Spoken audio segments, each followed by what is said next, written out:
our local bank that we bank with, they call me on my birthday. Do they? Now, my insurance company will send me a birthday card, and then they always send me, when I upgrade or buy a new policy or something like that, they always send me a thank you card for that as well. So. Well, yeah, mine does, and said, "Oh, it's time for more insurance." I've already been on the phone with my insurance guy the other day. It's time to renew. Yeah. Well, ours is, Send us some money. Yeah. we're getting married very, very soon. And I'm he's sorry already. we haven't talked about that. I know. He's already prepared. So the moment we get back, he sent us an email so we can combine coverages and save us a little money. I'm Yeah, that'd be excited. good. That'd be good. So, all right, let's talk about pricing. How critical is it to price your home according to the market? Very. It's very critical because that number you talk about is the list price to the sale price. Mm-hmm. That is representative of your pricing, competitive pricing, get the right price on there. Correct. Because if you price it too high, then that number comes down, way down. Mm-hmm. Well, I feel like Not only I that, feel people like are it scared and sits. hesitant of even just looking at it. I think you shoot yourself in the foot too. It typically sits longer, and the longer it sits, people automatically start thinking there's something wrong with your house. Correct. I have that situation right now over in Waynesboro. The house was listed with a store, with a Yep. gas station store. Yep. And it We're was still selling that? I'm sorry. Yeah. I remember going over and putting that big old banner up. yeah. Well, that was the store That part. was and the store. And it was all together. And yes, we put it all together. Your name and number is still on their board, by the way. On the gas station where we put your sign up on their sign, it's still there. Oh, good. Free Anyway. advertising. The store sold, and the house and the business was lumped together as one price. Well, that didn't work, and so after a while we separated it, and then the house is still there, and Well, they wouldn't sell the house unless they sold the store business first. right. And so it just prolonged days and months of this house. And really, the house needs some facelifting, but it's not a bad house. But it just sits there because everybody thinks there's something wrong with it.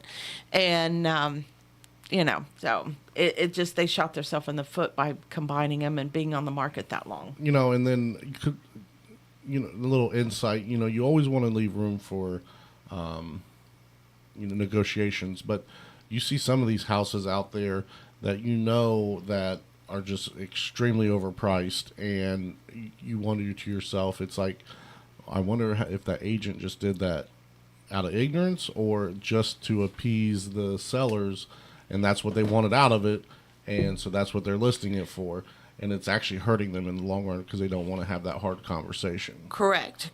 And, we go to school, we take training. This is our job, and our job is to help you sell your property for the right price, not giving away. I'm not saying giving away. I'm just saying for the right price with the least amount of stress. And I really feel that, some agents, the sellers will say, well, if I don't get $220,000 out of this property, I'm not selling. Well, if it's not worth $220,000, you're not going to get it. And so... And you touched on that a little bit earlier when you were talking about, over on the X, where everybody has this stuck in their mind, and this could have been the case a year and a half ago, where people from California and New York are showing up with pockets full of money and they're overpaying on property. Because I've known of 3 to 4 different people talking about listing their property, and they've said that, well, I hope one of them California people come and buy this up for that price. Well, that's not a thing anymore. No, it's you not. missed the boat on that one. Mm-hmm. You should have sold 2 years ago. Correct. But people are smarter now. Their money needs to go farther. And there are so many tools and so many things out there for buyers to educate themselves to what a price in this area it is. if we do a market analysis, and a market analysis is comparing apples to apples of things like your property, your house that have sold, not what everything else is listed for. Right. What has sold. And then we take those numbers and we put them together and come up with a price range of what we feel is a good price range where your house should sell. I've done this for 20 years. So, well, almost. And so, it's not my first rodeo. And when I come in and people say, well, if I don't get this, then I'm just not going to sell. Well, it's going to sit there. And so it's going to get stale on the market. And I had a listing like that before, where there was a little piece of land out in Waynesboro area, and it was the sellers just were unrealistic of what it was actually worth. But I took it on anyways because I was an eager beaver, new, and just wanted a listing, and it sat there. Our contract expired, and towards the end of it, and I've tried to have conversations with them, saying, "Hey, this isn't going to," but they were sticking to their guns for this price that they wanted for this property, and contract expired, and I did not pursue to renew the contract because at that point it's just a waste of my time, waste of money, advertising, waste of everything for an overpriced piece of land. Right. And some agents, and I'm not saying, around here there could be, but they're afraid to shoot you the true picture, to paint the true picture of what your pricing is or what your price range should be. And when sellers start setting the price, that's when we start getting, in trouble. Sometimes it's too low. They don't realize what the value is.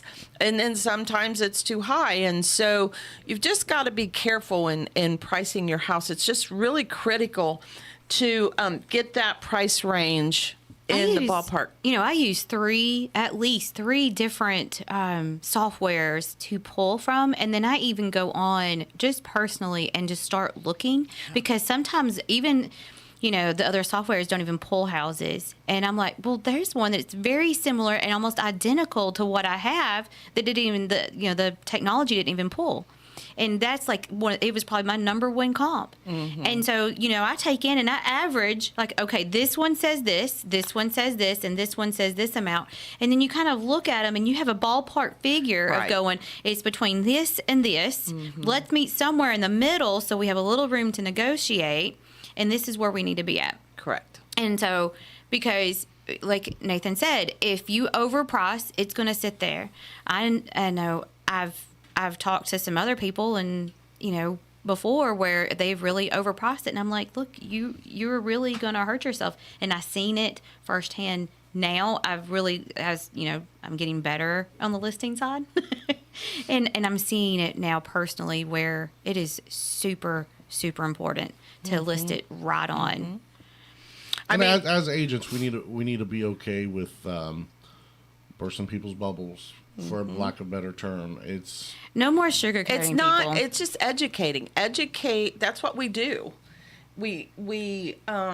But I think there's some hesitation there because people think that if they're honest about what their property's worth, they're not going to get the listing, and that.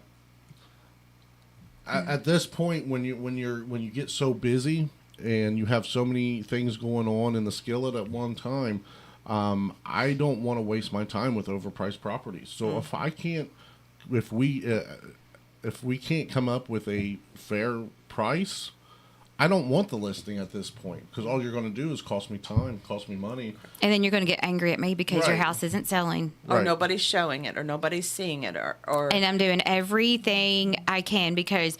People don't realize, sorry, I didn't mean to cut you off. No. Yeah, but I think you're getting ready to say the same thing I'm going to say. We market heavy-handed. Right, absolutely. And that costs money. And that's money out of our pockets that we won't see the return unless it sells. And I don't want to. And that way, if we market heavy-handed, then we know 100% that it was nothing we did wrong. We know then it is the price of this house more than it is anything.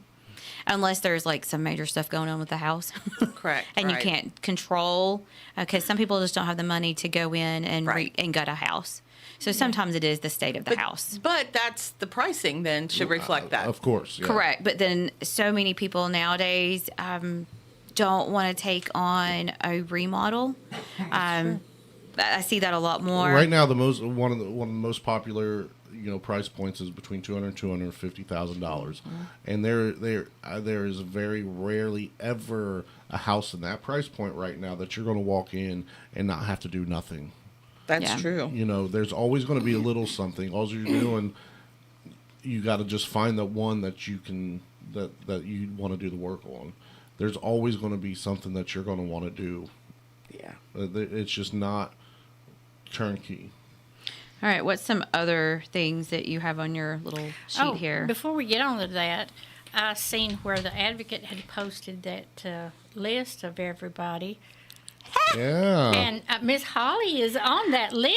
She's the What was top the list? I three. forgot about that. What was the list for?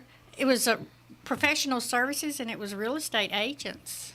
I made the finalist. I'm in Holly's the a top finalist. three. She's in the top three. And we need to Nice. post the link to where people can go and vote for Holly. Yes, you. Yes. So go to the Advocate, look for. It's Main Street. Oh, It is. Main It's through Street. Main Street. So look for that. We'll post it on our Facebooks, everybody. So go out and vote for Holly. Yay! Thanks. We need a win. We need a win. But yes, so congrats to them. Thank Okay. you. Now then, back to our regularly scheduled program. Pricing strategies, being flexible, highlighting unique features. I will say that in today's time, professional pictures are a must. I know Holly does very good pictures, and But we still, even though she does I that, finally got a photographer now.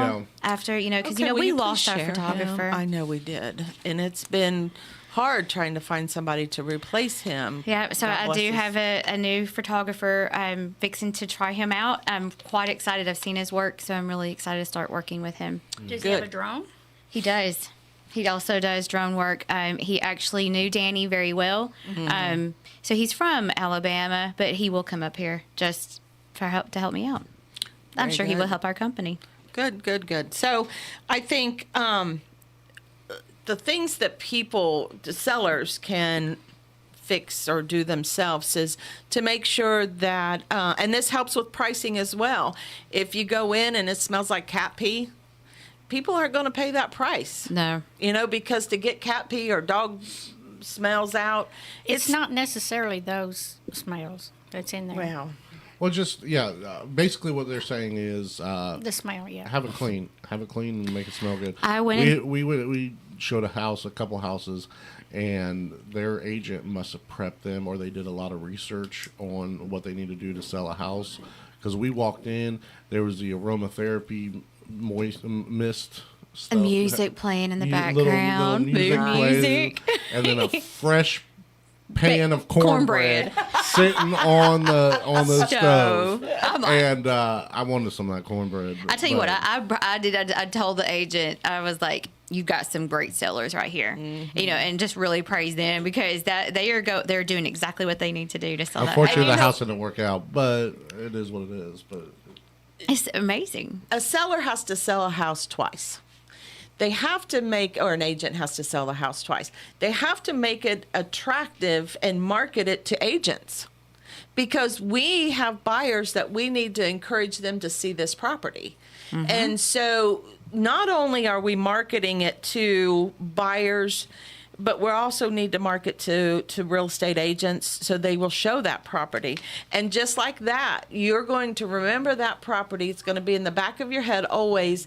And as soon as a buyer comes up, you're going to think about that. 100%. Absolutely. And And I'm We like, they're showed going to it- want we this showed house. that property 3 different times.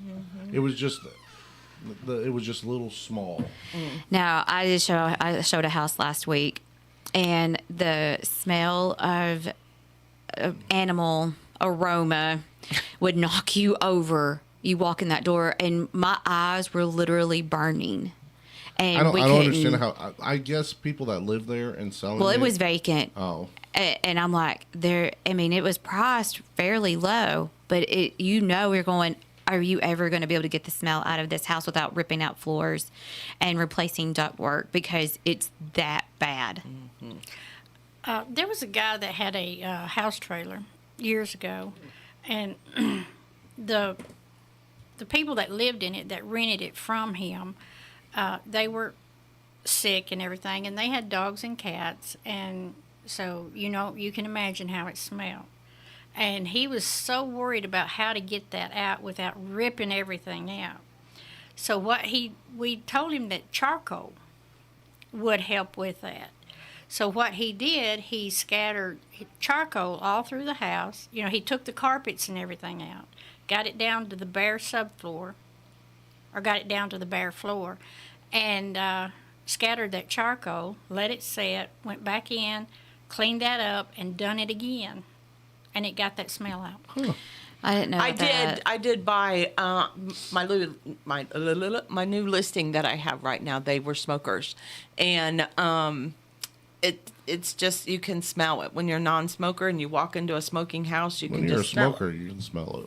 And so I researched it, and there are charcoal bags, and I bought charcoal bags off of on Amazon, and I'm going to go put those in the house today. Now, another thing that you can do too is, if you do pull up all the carpet, is that kills.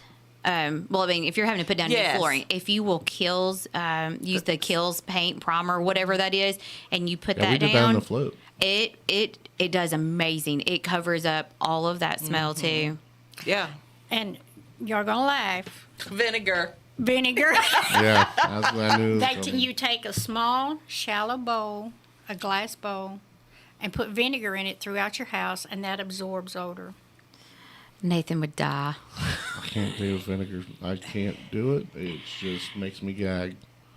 Why? I don't know. Did you drink it or something? No. You don't really smell the vinegar when you have it out in the dishes. See, and I got told too that it was another agent that I was working with recently, and she actually puts a small little amount of vinegar in her laundry. And I was like, does it smell like vinegar? And she said, no, not at all. And her clothes are the cleanest and the freshest ever. Yes, they come cleaner. They use And she don't use much, just a tiny little bit. White vinegar or apple cider? White vinegar. Whenever you're thinking of cleaning or doing anything, it's always white distilled vinegar. Yeah. You don't use the apple cider because that can stain and stuff. Because it's got apples. Not unless you're using it for your hair. I can tell you right now, apple cider vinegar in your hair, if you're trying to get all that buildup going, there you go. Oh, yeah. That whenever we went to Waynesboro and at the chamber, slicked her hair back. Vaseline in my hair. Oh, I remember that. Oh, I tried everything I could think of, and then I said, you know what? I'm going to try the vinegar, and it got it out. It does. It cuts through all the buildup. I would do that. I would, about once a month, I would use apple cider vinegar and soak my hair and clean it really good. And then I would use a ton of leave-in conditioner, and I would let it sit for hours. Because if you use it a lot, it dries out your scalp and your hair, so it's not good to use it all the time. But talk about my curls being bouncy and pretty. They were perfect. I when I give Cody a bath, I douse him in apple cider vinegar first. Oh. And rub it all over him, because fleas don't like apple cider vinegar. I don't know if that's a thing or not, but it works. I didn't know that. Yeah. So, yeah. Helps him with vinegar. Vinegar does a lot. Vinegar is the duct tape of the world. For the cleaning. But back to pricing, and we just got a few more minutes, just to let you know. okay. Oh, sorry. No, you're fine. No. You're fine. We squirrel all the time. Take into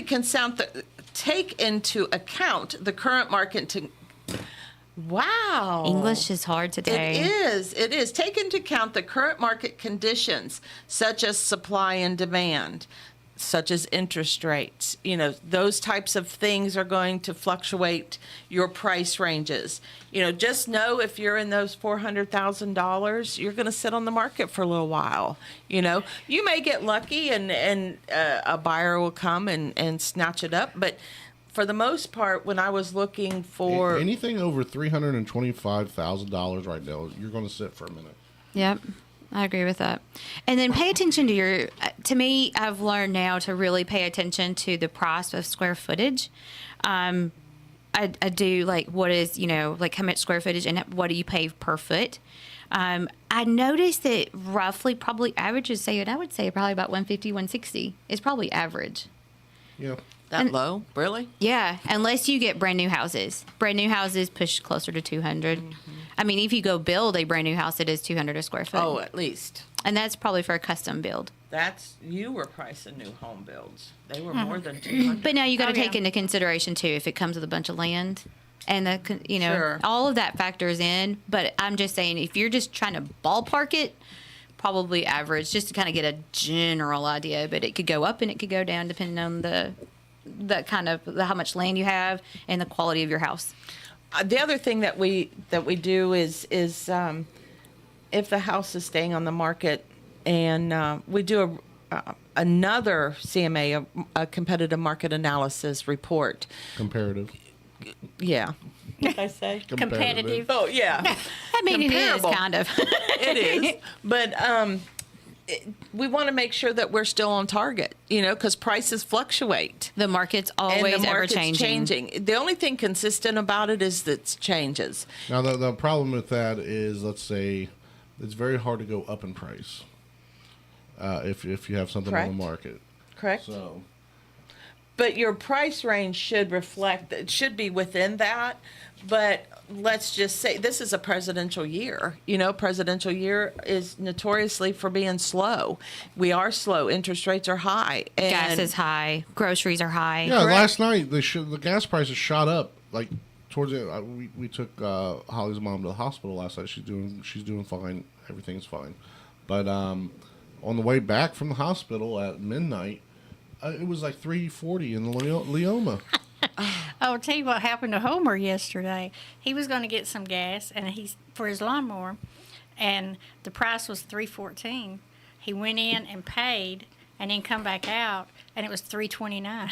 Oh my gosh. So it went from that. When I saw it last night, it was $3.36. Yeah, Why? What happened? I don't know. The I didn't unrest look in- in the Middle East and all of that crap. Well, and you got to think about it too. That big bridge that was hit, that was a huge gas port, apparently, from what I was told. So there's a lot of factors that does that. I guess. Yeah, because we've been pretty steady between $2.95 and $3.15. We've been pretty steady in that area. And then all of a sudden last night I looked and it was $3.40. I'm like, holy mackerel! Welcome to election year, Yes. people. Yes. But now we still have buyers, so that's because so many people really just they can't base their life on what's going on around them. Right. They have to make a move. We've got people moving out of state. We've got people moving in state. We've got people changing jobs, downsizing, upsizing. We just got these clients that have to move here within a month because of a job. Yeah. I mean, so people are constantly moving. Yeah, they are. That real estate's never going to stop. No. No matter what the interest rate is, no matter what, we do, no matter, commission, nothing, it's never going to just stop. There's always a need for a real estate agent because this is what we do on a regular basis, and there's always a need for a lender, and these services are always going to be available to people. Our first-time home buyers a lot of them, even, I have a new one, and we just put in a contract yesterday. Offer? And she's an offer yesterday. Excuse me. It's morning. And we put in an offer yesterday, and she's probably like in her 30s, and this is her first time buying a house, and she's like, I have no idea what I'm doing. And so many people, even though and I know she's really smart. She's already been pre-approved. She's done her homework. Mm-hmm. And so she kind of knows, but at the same time, she's like, I don't know. Mm-hmm. And so when you have to walk them through that, it's scary for a lot of these first-time home buyers. Sure. They don't know what they don't know. Yeah. And so it doesn't matter that it's an election year. They're not looking at that. They're looking at, I'm tired of renting. I want a house. Mm-hmm. Well, sometimes you have to rent, but Right. got it. Oh, absolutely. I had a rent, so. Well, we got any listings you want to feature? I already talked about mine. I've got the 4-bedroom, 2-bath, brick home with workshop or whatever that little building is out back, partially fenced, patio with a fire pit, and off the street parking. It's in Pulaski, so that's going on today. And then I've got the house over in Salem Woods, and it's a 3-bedroom, 2-bath, cute as a button, and it's got nice deck with a swimming pool. Brand new pool. Brand new pool. I don't even think anybody's swimming in it yet. No, the last I heard it, no. And so there's that. So if you want the pool and that type of environment, it's on a corner lot, big lot. It's got the standalone 1-car huge shop that if you're into woodworking or cars or whatever. And then I got another listing coming up in Hohenwald, and it's got a pond that's stocked. It has a shop that's got a car lift on it. Then it's got another garage, a 1-car garage, and wraparound porch. It's How many nice. beds? It is 4-bedroom, 2.5 baths. You might have a buyer for that. And so that one is on Switzerland. Switzerland, yeah. Switzerland. And so that'll be coming on the market soon. And it's hopping. It's a good time but I'll tell you, the best way to find listings is FloraMidSouthRealty.com. And right there on the front page shows listings and give you information. I will tell you, our listings come on our website a little faster than Zillow. So if you want a heads up, that's where I would go. Yeah. We also have land. I can't forget about our land. We have a little over 9 acres still up in Hampshire, $90,000. It does butts up to Kathy's Creek. Beautiful area. There's 2 places that you could build at, down bottom or up top. Please call and check that out. It's a beautiful little property. And now that it's greening up, it's even prettier. I know, right? But we need to mow. That was like an overnight thing too. Greening up. It did. It was Like within a week, it was like green. Yeah, I just said to Holly a couple weeks ago, like, man, it feels like we're late. Why isn't everything blooming? And then overnight, it just went bloom. Just We do have a new rental. It is an efficiency rental. It's a tiny house, and it is out in the country, and it is available for $725 a month, and it comes with covered front porch and everybody's blood, sweat, and tears went into this house that's in this room. Yes, it did. Yes, yes, it did. So that's available. Do you got any more? I've got a house for sale down in Loretta, 110 Commerce. It's a historic house. It's got probably about 2 acres with that. Yeah, it's a big lot. It's a big lot. And I've got a rental coming up. It's a duplex, 2-bedroom, 1-bath. I've got some more coming up, but it'd probably be later in the week. A couple of houses, one on First Avenue and one on 6th Street. Cool. All right. Well, remember, you can reach us at 1288 First Avenue, Lawrenceburg, and we're behind McDonald's and the radio station. Pat's there most of the time. And you can reach Pat if you want to talk to her directly at 931-345-2736. We are the Cabins Home Team. You can reach me or Nathan at 931-345-2406. You can reach me at the office or on my cell at 931-271-5790. Everybody have a good day. Everybody say bye. Bye. Bye, you guys.